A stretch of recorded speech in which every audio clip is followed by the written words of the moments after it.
Blue Star Higher Secondary School online class, class 8, subject physical science, chapter 12, friction. Students, already we saw this lesson introduction. Next we will discuss about or talk about force of frictions, factors affecting frictions. So first we will see force of friction. Force of friction. What is mean by force of frictions?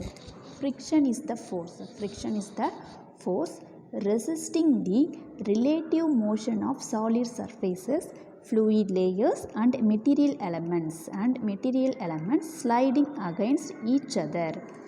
Friction is the force the resisting the relative motion of solid surfaces and fluid layers. இந்த force of friction எதை base பண்ணி ரிலேட்டிவாக இருக்கும் அப்படின்னா solid surfaces and fluid layers and material elements sliding against each other. So the formula of force of friction, F equaled mn. So F is the friction of force. And mu is the coefficient of frictions. And n is the normal force. This is the formula of force of friction. Next, this is the activity of force of frictions. Push a book on a table. You observe that it stops. After moving for some distance, repeat this activity, pushing the book from the opposite directions. Does the book stop this time? Can you think of an explanation? Can you say that a force must be acting on the book opposing its motion? This force is called the force of frictions. So force of frictions அப்படின்னா நம்ம ஒரு books table மேலே இருக்குது அப்படின்னா அதை நம்ம என்ன பண்ணுறோம் அப்படின்னா ஃபஸ்ட்டு புஷ் பண்ணுறோம். புஷ் பண்ணதுக்கப்புறம் after moving for some distance அந்த புக்ஸ் என்ன ஆகும், கொஞ்சம் நேரம் கழித்து மூவ் ஆகும். அது எவ்வளோ தூரம் மூவ் ஆகுதோ that is the opposite direction. இந்த சைடில் நம்ம இப்படி புஷ் பண்ணுறோம் அப்படின்னா இந்த சைட்லேருந்து இந்த சைடு அது எவ்வளோ தூரம் மூவ் ஆகுதோ இதை பேஸ் பண்ணி தான் force of frictions. இதுதான் நம்ம என்ன சொல்கிறோம் அப்படின்னா force of frictions. Can we say that a force must be acting on the book? இந்த ஒரு புக் இவ்வளோ தூரம் மூவ் ஆகும்போது அதோட ஆப்போசிட் டைரெக்ஷன்ஸ் எவ்வளோ மூவ் ஆகுதோ that force is called the force of friction. இப்போது புக்ஸ் இருக்குது. இந்த நம்ம புக்ஸ் என்ன பண்ணுறோன்னா இப்படி இருக்குது. இது நம்ம இப்படி மூவ் பண்ணுறோம்னா அது எவ்வளோ தூரம் போகுது. இப்போ நான் வந்து ஸ்லோவாக ஃபோர்ஸ் கொடுத்தேன், இப்படி தான் கொடுத்தேன், அதனால் மூவ் ஆச்சு. இதுவே நான் ஃபாஸ்ட்டாக கொடுத்தேன்னா ஃபாஸ்ட்டாக மூவ் ஆகும். So that is the force applied. Force நம்ம அப்ளை பண்ணுறோன்னா அது எவ்வளோ தூரத்துக்கு மூவ் ஆகிட்டு எங்கே போயிட்டு ஸ்டாப் ஆகுது. That is the force of frictions. இந்த ப்ராசஸ் நம்ம என்ன பண்ணணும்னா ரிப்பீட்டடாக பண்ணி பார்க்கணும். ஸோ இப்படி இருக்கும்போது இப்படி ஒன் டைம் தள்ளுறோம் அப்படின்னா எவ்வளோ தூரம் போகும், நம்ம எந்த அளவுக்கு ஃபோர்ஸ் அப்ளை பண்ணுறோம். ஸ்லோவாக கொடுத்தா ஸ்லோவாக போகும், ஃபாஸ்ட்டாக கொடுத்தா ஃபாஸ்ட்டாக போகும். So that is the force of friction.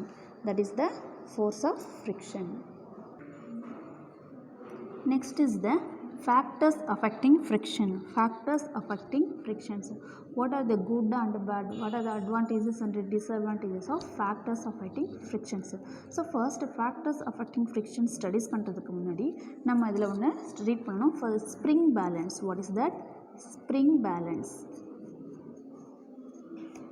What is mean by spring balance?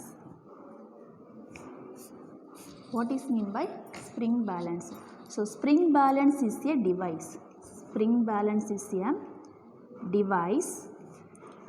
Used for measuring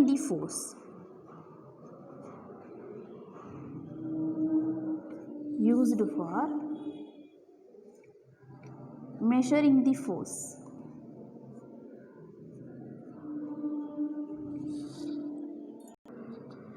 Spring balance is a device used for measuring the force. It consists of a coiled spring. இதில் என்ன presence ஆகிருக்குன்னா எதால் ஆகிருக்கணும் இந்த spring balance? coiled spring. It consists of a coiled spring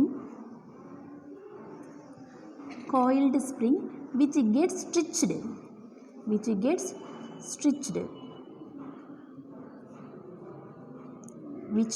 stretched when a force is applied on it.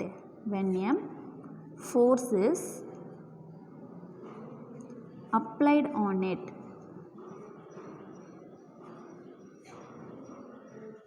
when a force is applied on it. Stretching of the spring is measured by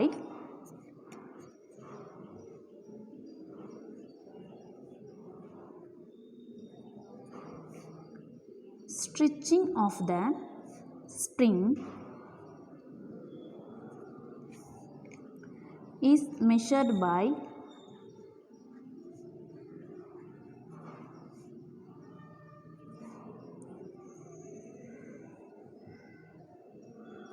pointer moving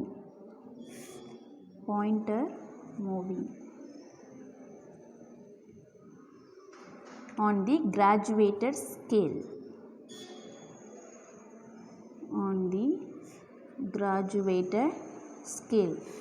The reading on the scale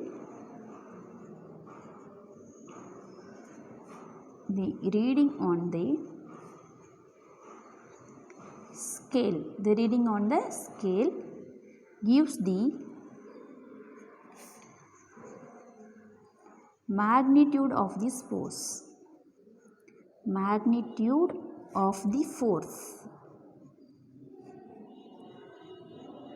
So this is the spring balance. So spring balance is a device used for measuring the force. இதுக்கு எதுக்காக use பண்ணுறோம் அப்படின்னா ஃபோர்ஸை வந்து measure பண்ணுறதுக்காக use பண்ணுறோம். It consist of a coiled spring which get stretched. அந்த coiled ஸ்ப்ரிங்கில் எது ஸ்ட்ரிச் ஆகிருக்குன்னா ஸ்ப்ரிங் பேலன்ஸ் கூட காயில்டு ஸ்ட்ரிங் இருக்கும். The stretched force is applied on it. அந்த ஸ்ட்ரிச்சஸ் தான் நமக்கு என்ன ஆகும்னா ஸ்ப்ரிங்னு அப்படி நீட்டாக வரும் இல்லையா, ஸோ அந்த மாதிரி stitch பண்ணியிருக்கும். The stretching of the spring is measured by pointer moving on the graduated scale. The reading on the scale gives the magnitude of the force. This is the spring balance.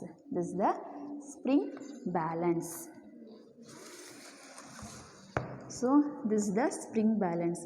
இந்த spring balance நம்ம என்ன பண்ணுவோம் அப்படின்னு பார்த்தீங்கன்னா, so this is the device. Spring balance is the device. இதில் என்னென்னா coiled rings stretches பண்ணியிருக்கோம் to measure the scale. இதுதான் ஸ்கேல் 0, 10, 20, 30, 40, 50, 60 100 வரைக்கும் இருக்கும். இந்த சைட் பார்த்திங்கன்னா 100, 600, 90, 80, 70, 60, 50, 40, 30, 20, 10 அண்ட் 0ல் இருக்கும். So this is the spring balance. So நம்ம இது வந்து இந்த சைடு பிடிச்சி இழுக்கும்போது நமக்கு என்ன ஆகும் அப்படின்னா இந்த ஸ்கேல் வந்து கீழே இறங்கும். நம்ம எந்த அளவுக்கு இந்த இடத்துல ஃபோர்ஸாக பிடிச்சி இழுக்கிறோமோ அந்த அளவுக்கு இந்த இடத்துல என்னாகும், இறங்கும். அப்படி மெஷர் பண்ணிவிட்டு அப்போ எந்த அளவு நம்ம ஃபோர்ஸ் அப்ளை பண்ணியிருக்கோம் அப்படின்னு சொல்லிட்டு நான் ஒரு ஃபோர்ஸ் ஆஃப் ஃப்ரிக்ஷன் ஃபார்முலா சொன்னேன் இல்லையா, F = μN. ஸோ அதை வச்சு நம்ம கேல்குலேட் பண்ணணும், எவ்வளோ ஃபோர்ஸ் அப்ளை பண்ணியிருந்தால் எவ்வளோ ஃப்ரிக்ஷன்ஸ் இருக்குது அப்படின்னு சொல்லிட்டு மெஷர் பண்ணுவோம். Okay, this is the spring balance. Then next one is the spring balance activity. Tie a string around a brick. Brickனா உங்களுக்கு தெரியும், கல்லில். Pull the brick by a spring balance. You need to apply some force. So this is the brick. இதில் நம்ம என்ன பண்ணோம், இது இழுத்தா நீட்டாக ரிங் மாதிரி வரும்னு சொல்லுவார். காயில்டு ஸ்ட்ரக்சர் மாதிரி நீட்டாக ஸ்கேல் மாதிரி நீட்டாக வரும், ஸ்ப்ரிங் மாதிரி வரும். அதை நம்ம என்ன பண்ணுறோம்னா இந்த பிரிக்கில் வந்து டைப் பண்ணிவிட்டு இந்த சைடு இப்படி பிடிச்சி இழுக்கிறோம். பிரிக்கில் இப்படி பிடிச்சிட்டு இப்படி பிடிச்சி இழுக்கும்போது அப்போ நம்ம எவ்வளோ ஃபோர்ஸாக இழுக்கிறோமோ அந்த அளவுக்கு என்ன ஆகும், நமக்கு ரீடிங் சேஞ்சஸ் ஆகும். ஸோ அதே மாதிரி ஒவ்வொரு தடவையும் நம்ம புஷ் பண்ணி இழுக்கும்போது நம்ம என்ன பண்ணுறோம் அப்படின்னா சம்டைம்ஸ் வந்து புஷஸ் கம்மியாக கொடுப்போம், சம்டைம்ஸ் அதிகமாக கொடுப்போம். அதே மாதிரி அதோட வேல்யூவை நம்ம என்ன பண்ணணும், மார்க் பண்ணிவிட்டு இன்க்ரீஸ் பண்ணிகிட்டே வரும். அப்போ எந்த அளவுக்கு நம்ம வந்து ப்ரெஷர் கொடுக்குறோம், ஃபோர்ஸ் கொடுக்குறோம், note down the reading on the spring பேலன்ஸில். அப்போ என்ன பண்ணால் அப்போ அந்த ஸ்ப்ரிங் பேலன்ஸில் நம்ம ஃபோர்ஸ் இழுக்கும்போது எந்த அளவுக்கு நம்ம ஃபோர்ஸ் கொடுத்து இழுக்கிறோம் அதை நம்ம என்ன பண்ணணும், நோட் பண்ணிகிட்டே வரணும். It gives is a measure of the force of friction between the surface of the brick and the floor. அப்போ நமக்கு என்ன ஆகும்னா இந்த பிரிக்குக்கும் இந்த சர்ஃபேஸஸ்க்கும் நம்ம டிஃப்ரெண்ட் டைப்ஸ் ஆஃப் ஃபோர்ஸஸ் கொடுத்து அப்ளை பண்ணும்போது அது எந்த அளவுக்கு மூவ் ஆகுது, பிரிக் எந்த அளவுக்கு மூவ் ஆகுது, இதுக்கும் உள்ள டிஸ்டன்ஸ் எவ்வளோ ஃபோர்ஸ் நம்ம அப்ளை பண்ணி மெஷர் பண்ணி அந்த ஃபார்முலா வச்சு நம்ம calculate பண்ண முடியும்.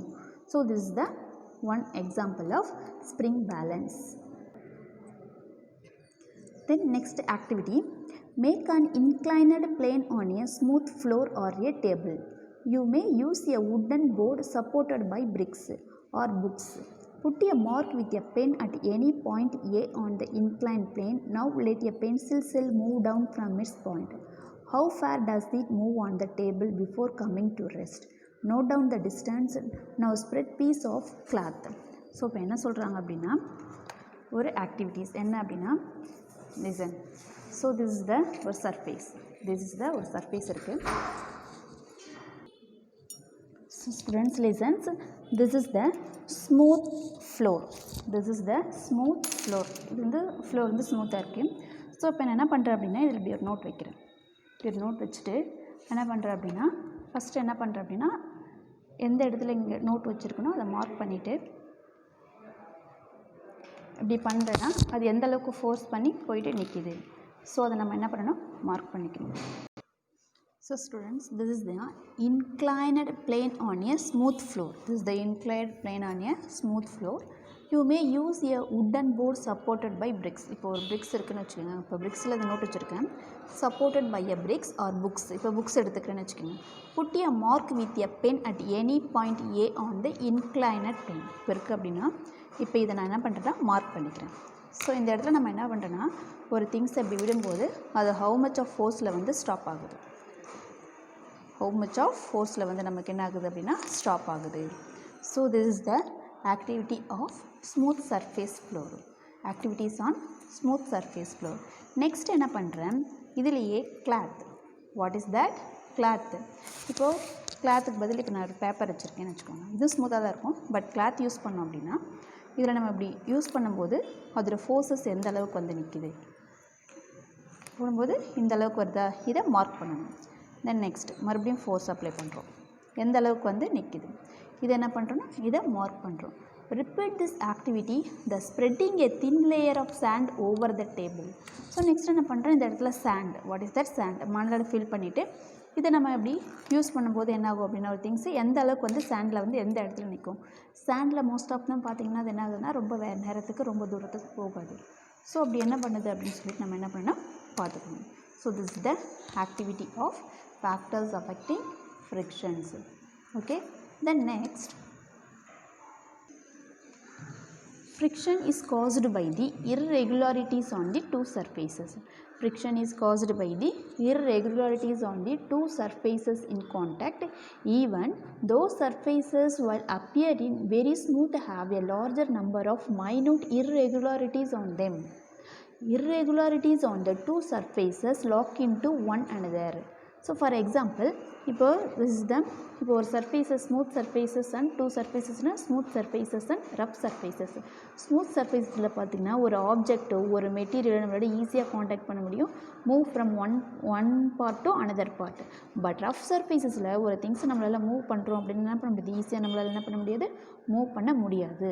That is the irregularities, smooth surface and rough surfaces. Then students, next, recall your experience. When last time you moved heavy box from one place to another. So already motion லெசன்ஸில் நம்ம study பண்ணியிருப்போம். என்ன அப்படின்னா ஒரு heavy பாக்ஸை வந்து ஒருத்தரால் one சைட்லேருந்து move பண்ண முடியாது. இப்போ ஒன் சைடு ரெண்டு பேர் சேர்ந்து ஒரு ஹெவி பாக்ஸை மூவ் பண்ண முடியும். இதுவே இந்த ஆப்போசிட் டைரெக்ஷனில் ஒருத்தரும் இந்த சைடில் ஒருத்தரும் என்ன பண்ண முடியாது அப்படின்னா ஆப்போசிட் டைரெக்ஷனில் ஒரு பாக்ஸை மூவ் பண்ண முடியாது.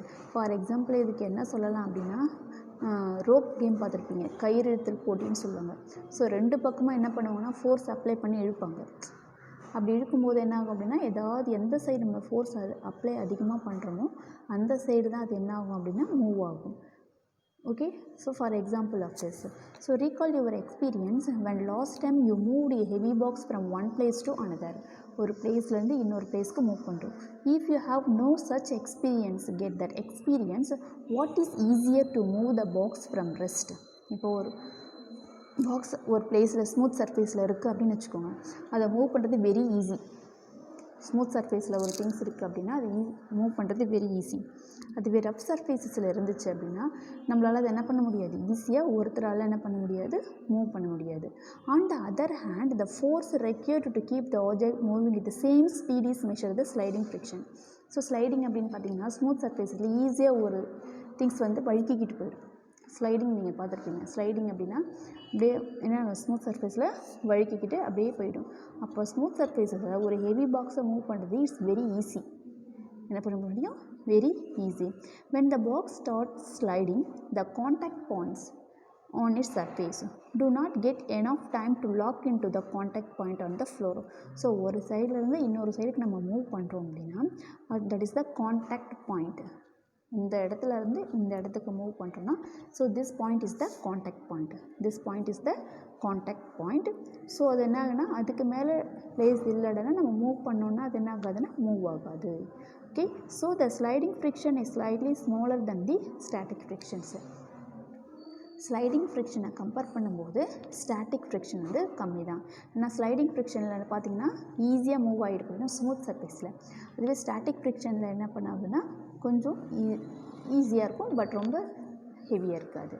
somewhat easier to move the box already in motion then get it started. That is the factors affecting friction. That is the factors affecting friction. So students, today we will learn about force of frictions and factors affecting frictions. I have attached one PDF for this topic. So write in your classwork note, read daily portions. Okay, you have any doubt students, ask me. Okay, thank you students.